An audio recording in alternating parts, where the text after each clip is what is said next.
So what that meant was that rather than global funders giving money to local groups, it went through the national level, and they usually meant national government ownership, not national ownership, and then it went down to the local level.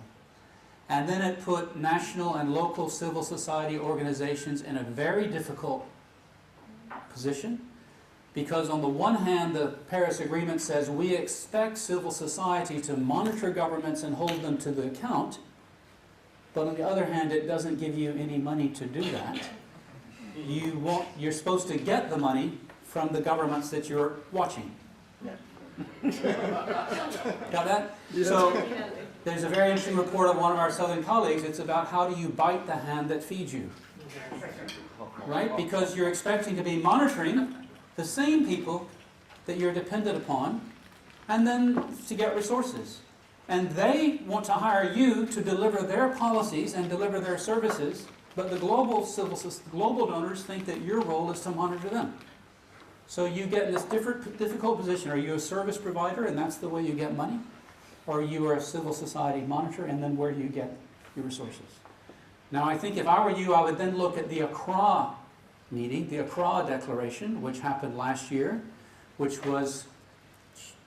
rewrote the first Paris Agreement and redefined national ownership to become ownership of government and civil society together. And a lot of civil society groups in a similar network to this, Marcus, took on this problem of the donor model to get more room for civil society. So I would verse up on that and make that part of your advocacy, because so far I think that's a great movement opening the change of language that civil society groups haven't taken up. Okay, but this is the problem, right? You're dealing with global funding, you're trying to get at the local level, you may be in the middle, what role do you play? And that takes us to the third problem of the power cube, right? Which is, which space do you occupy when you're trying to deal with these forms of power across these levels? Who has power and who has legitimacy depends on what space you're in. Or as somebody says, where you stand depends on where you sit. Right? Depends on who you are. Depends on where you work. So you may not be legitimate in one place, but you might be legitimate in another. So we talk about three kinds of spaces, and there are many, many more. A lot of our work is about opening closed spaces. Right? So a lot of decisions about these resources are being made in behind closed doors. And if that's the strategy, what are you trying to do? You're using your advocacy strategies, like you said, to make them more transparent, to open up these spaces, right? To say, let's make these decisions publicly. Let's advocate to open up those closed spaces. Is there an example from the DRR, from your sector, of a closed space that you're trying to make more visible at the national or local level? You give one. Anybody else? I'll come back to you. Okay, go ahead.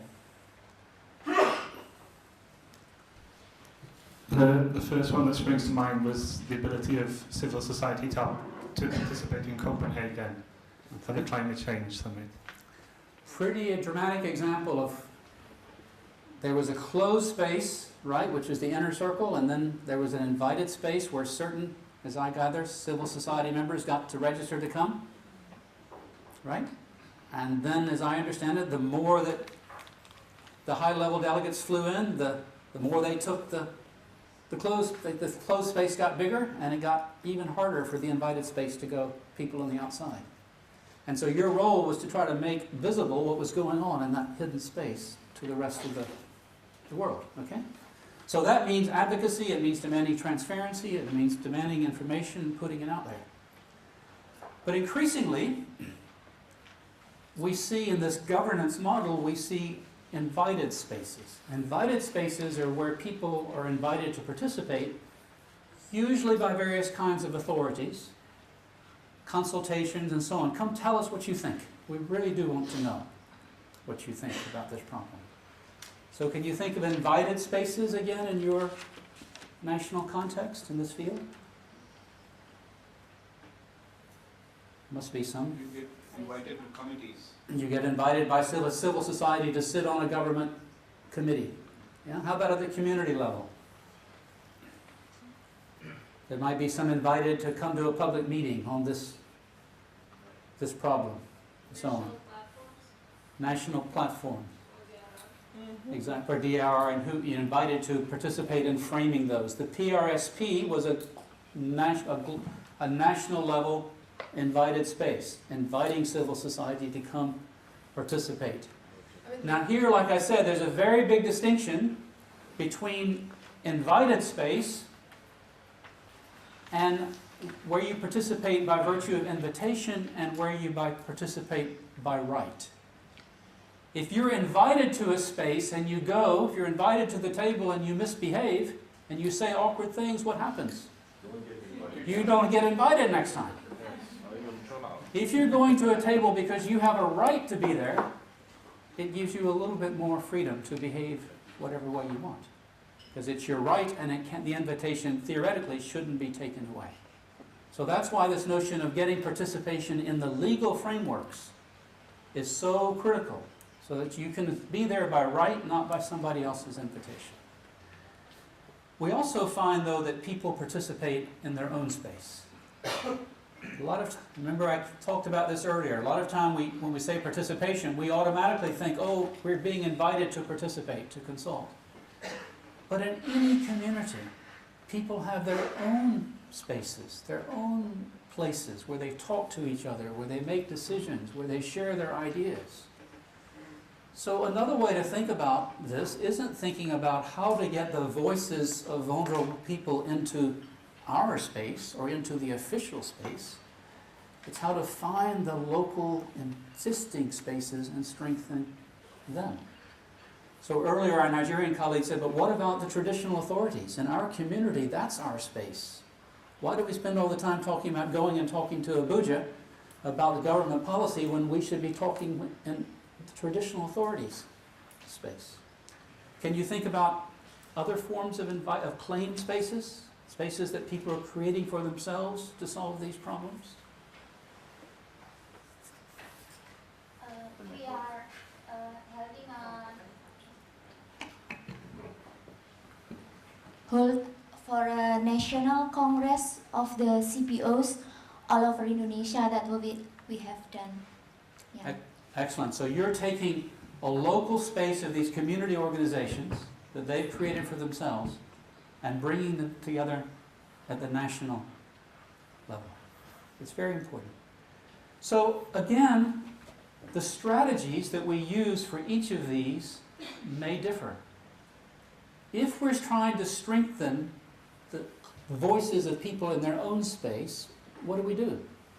We think about this. We think about networks that brings them together. We think about giving resources.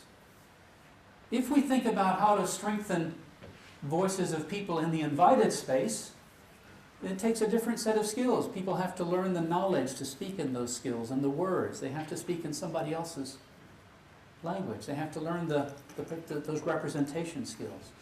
If we're talking about open-closed spaces, then we're demanding information. We're demanding transparency. So each one takes separate strategies, and yet all are important. So this is my challenge to you. Yes, please. Do you have a hand?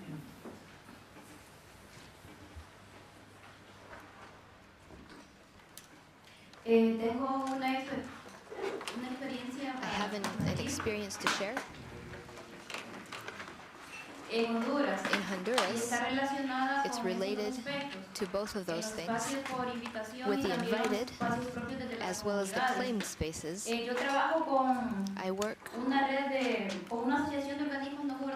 with an NGO network, and we facilitate a space that's the national table for disaster management, 130 organizations that are connected by leaders, NGOs, and other interested parties working on disaster management.